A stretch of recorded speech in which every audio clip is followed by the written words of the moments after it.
Hey guys, it's Sierra from Lawrence Kia. Today I'm going to tell you guys about the auto hold feature that comes on select models and trims. Right now I'm sitting in a 2021 Kia Stinger. The auto hold button is right here. If you push it on and look on your dash, you will see it illuminated.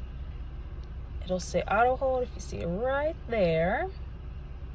To activate auto hold, you will come to a complete stop. Press firmly on the brake and it will illuminate green.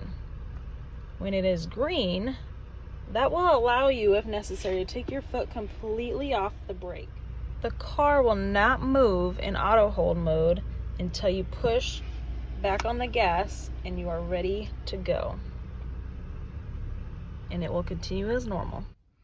This mode is really handy, for instance, if you're stuck at a stoplight, it's taking a little longer than usual, every once in a while your foot gets a little tired of staying on the brake. Or you're stuck in a Starbucks drive-thru or McDonald's or something like that, and it's a long wait.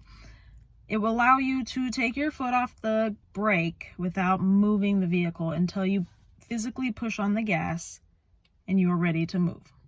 If you have any questions, feel free to comment down below. And do me a favor and hit that like and subscribe button as well. Thank you for watching.